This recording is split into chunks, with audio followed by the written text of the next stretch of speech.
Okay, so in 3 weeks, we're going to have a presentation from Julie and Pat about their vacation. I'm sure they'll take some nice pictures for us.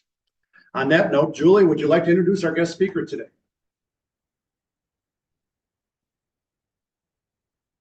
I'm very pleased to introduce our speaker. This is a little note.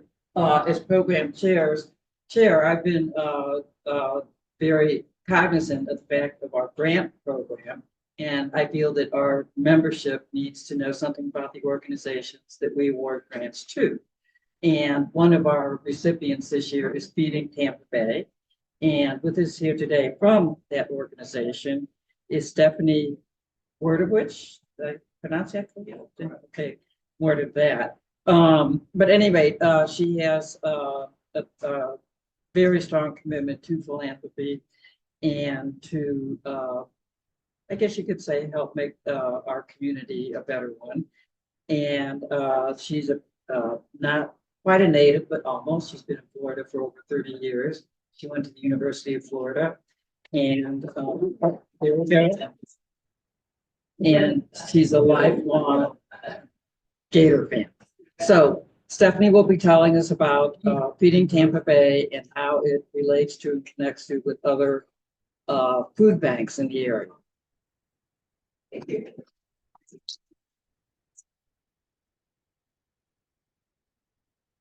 Put the microphone back in there, whatever you want to do. Just hold it. Okay. Do I have to give you $1? They don't like it, so that's okay. Use it 20.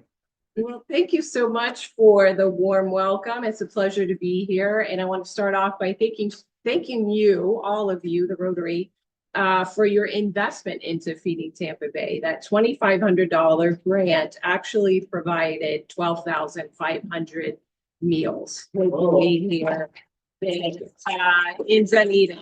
So we Questions later. So with the collaboration with Dunedin Cares and Clearwater Community Church, their Harriet's ministry, so that food was provided out into the community through that investment. So again, thank you so very much. There are 22 food banks in this area, in this zip code. So food insecurity is a big problem that Feeding Tampa Bay is working very, very hard to solution. So a little background on Feeding Tampa Bay. Is everyone familiar with Feeding Tampa Bay? It has been around for 43 years.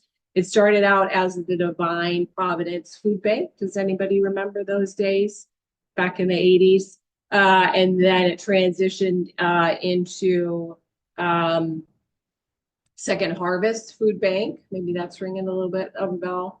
Then we transitioned to Feeding America Tampa Bay, and now we're just Feeding Tampa Bay. So over that time frame, through that evolution, Feeding Tampa Bay has provided 933 million meals into the community. Now, it's good news, bad news, right? Good news is we can do it. The bad news is that we have to do it, right? So we're on track. Normally we do 85 million meals a year. This year we're on track to do 100 million meals. So that will get us up to the 1 billion food distribution for the existence of Feeding Tampa Bay. So, but we're also realizing that we've been doing this food insecurity for a very long time, and that food insecurity is usually a symptom of a larger one, right? So we are really looking to how we can holistically solution food insecurity in our region. So 1 in 6 adults, 1 in 4 children is food insecure in these counties, in the 10 counties that we serve.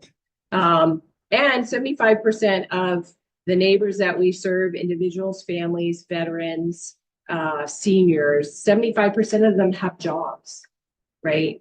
So it's become very, very difficult because of increasing food pricing to really be able to sustain themselves and have the food and have access to food that they need. So what are we doing? So we're looking at the holistic approach and trying to put people on the path to success, right? And so we built this ginormous warehouse. I don't know, has anybody been to the former location on Transport Drive, right? Anybody else been there? We're no longer there anymore because we can take that warehouse and multiply it by 4 times and put it into Causeway Center. So we have 215,000 square feet now to utilize to address food insecurity. So we're gonna stay rooted in providing food out into the community, but we're also looking at additional services that we can provide as well. We partner with Metropolitan Ministries. This spring, we have partnerships with healthcare providers like Advent Health, Tampa General Hospital, and Moffitt, so that when we have our neighbors come see us, it's a holistic approach, it's one-stop shopping. So they may come in and get their needs met as far as food insecurity. They may come get a hot meal, and they may talk to a social worker who can help them get their SNAP benefits, can help them get some free legal services, get some consultation on housing. We think it's really super important to be able to offer those people focused solutions in a holistic manner. We're really looking at feeding solutions, feeding humanity, feeding well-being, feeding connections. There's just so much going on at Feeding Tampa Bay today. It's just so much beyond food, right? And we're shifting from short-term solutions to long-term solutions. We're looking at preventative programming along with our intervening programs as well.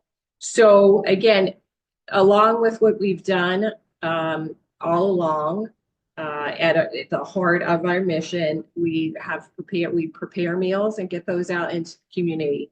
Now that we're in the new warehouse during the hurricanes, we got 4,000 hot meals delivered out into the community during the hurricanes.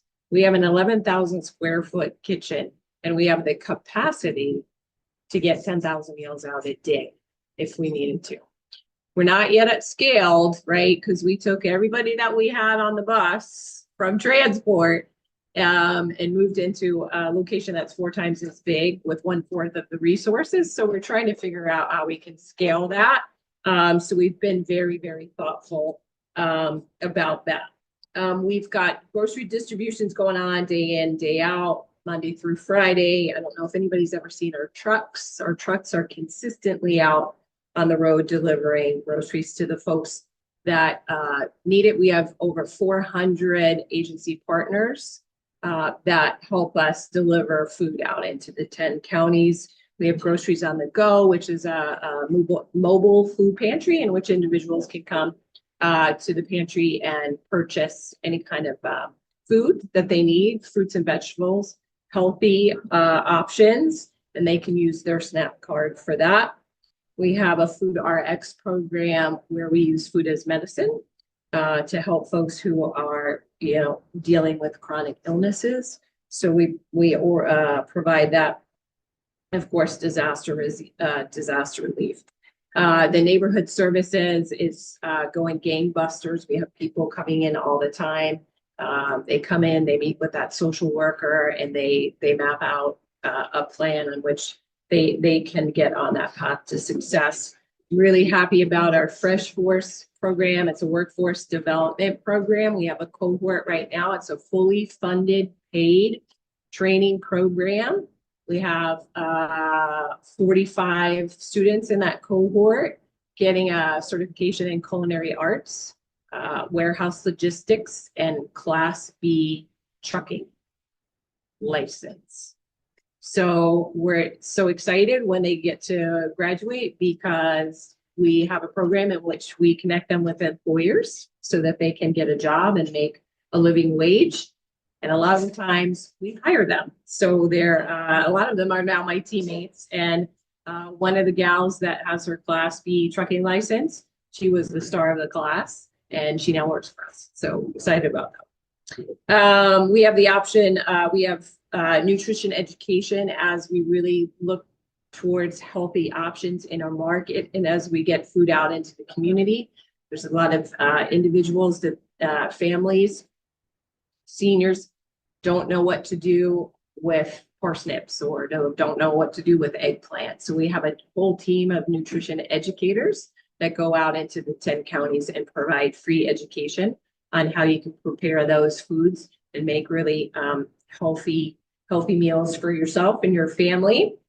We offer all kinds of classes. We have a learning zone. We have 3 classes. So we offer a myriad of classes for the community that they can come in and take those for free. A lot of financial literacy classes because we have neighbors who are underbanked or non-banked. And so they can benefit from that with no cost. So, so this is our evolving strategy. We, at the heart of what we do, we will always provide food, but we also know that food alone is not going to solve hunger. And so we have expanded into this amazing holistic approach, and which is why we're in a larger warehouse, because now we have the capacity and the space to do more and more.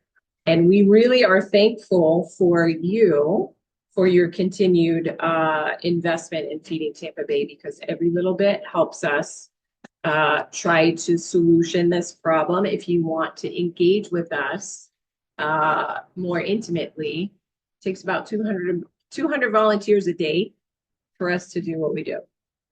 So that's 5,000 a month, 60,000 volunteers a year. That's about a $2.5 to $3 million lift in sweat equity that we don't have to pay for. We would never be able to do what we do without volunteers in that capacity. So if you would like to come volunteer with us, we would enjoy that as well. And if you want to come down and see the new warehouse, you can really see your investment in action. You can really see the impact when you come to the warehouse and see Feeding Tampa Bay's mission in its entirety. So thank you for letting me be here. Thank you for letting me chat a little bit about where Feeding Tampa Bay is going.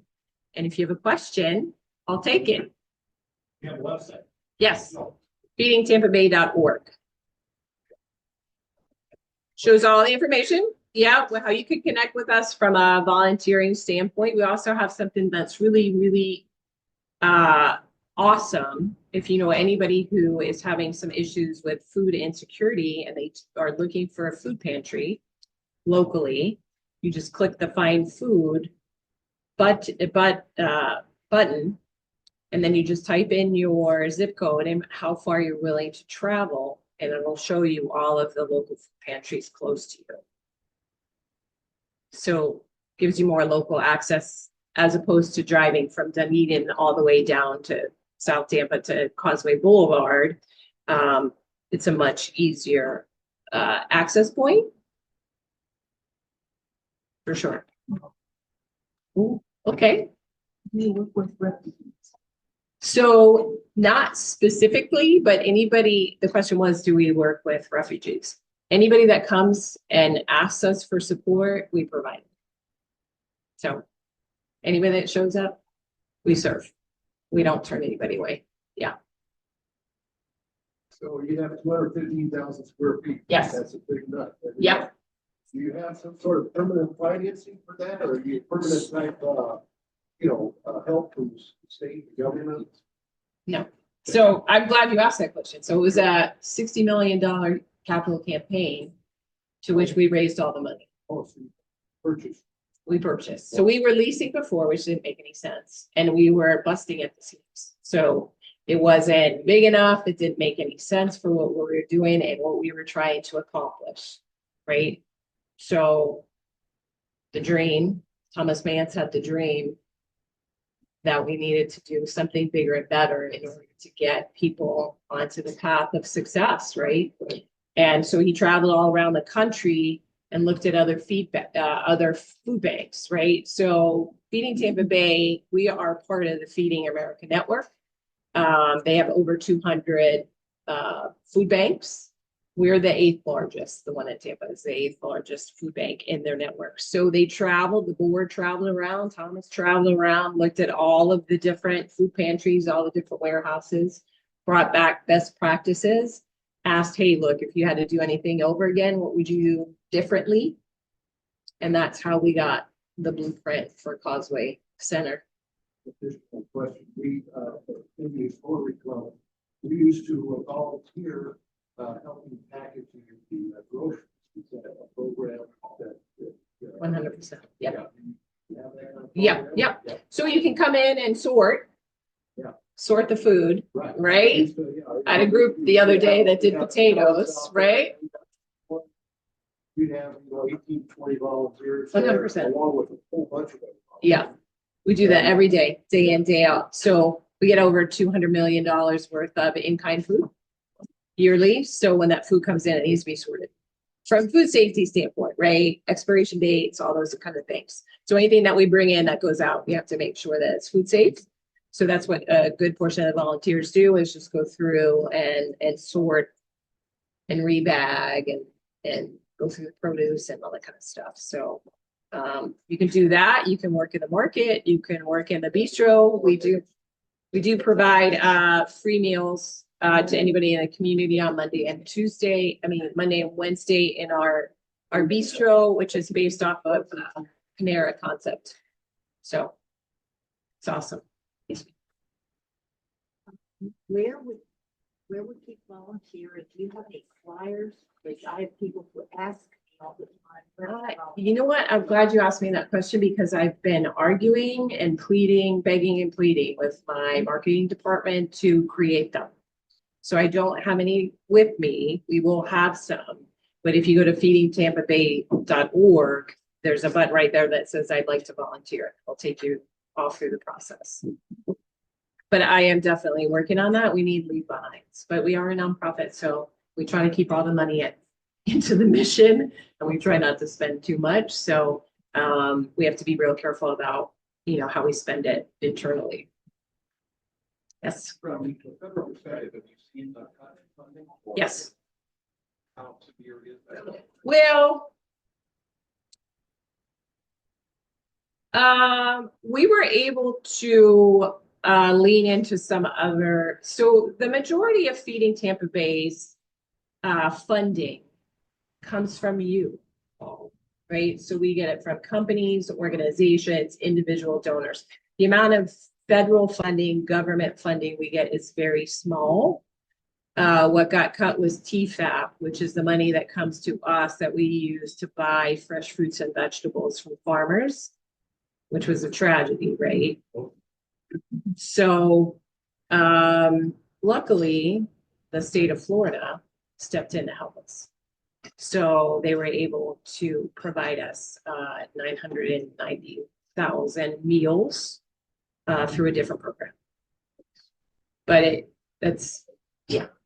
we are trying to do the best that we can to prepare for that. But like I said, it's a very small part of what we do. It's probably like 10% of what goes out, but 10% is 10%, right? We don't want to lose it.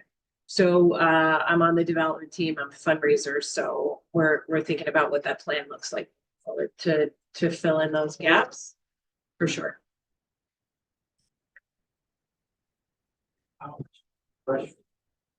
Excuse me?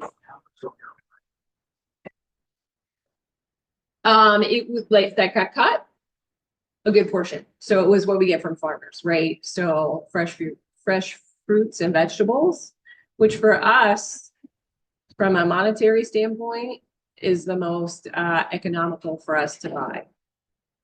It costs a lot more money for cans and anything in a box, right? So that relationship with local farmers is win-win because we get a lot of food from them. Yeah. I'm from upstate New York. A lot of our colleges that started now created farms. They actually added agriculture to their curriculum. There's a need for that fresh food. They're selling to restaurants and then they started culinary and they have their own restaurant. But have you ever gone to any of the agricultural schools in the state to see if they'll be willing to tell their vegetables? Great idea. It's a great idea, 100%. And I think we have. I think we have we have relationships with every single farmer that wants to have a relationship with us. And so we rescue from them, and anything that we get that is on the verge of not being able to be used is gonna is past perishable, it's perished, right? We give it back to them, to the farmers, to feed their animals, right? So we have a pig farmer who takes all the food from us, the fresh food that we can't use anymore. So it's, 360. We're always trying to figure out how we're gonna rescue. What's the best way in which we can use the food? How can we rescue it? I happen to be reporting, I was located in food banks, and they're very generous, their donations of vegetables, fruits, but Florida's got a lot of good growing, so maybe one of them would be willing to Right? support you. Yeah. I mean, the quality of the fruits and vegetables we get is just incredible. Incredible. Yeah. Anything else? It's been awesome. Thank you so very much. And just a little side note, I was a participant in the Dunedin Triathlon before I retired. So it's a fun little triathlon. It's great. I actually spent a little time working for Ironman, doing women's specific events across the country. That's a conversation for another day. But thank you so very much.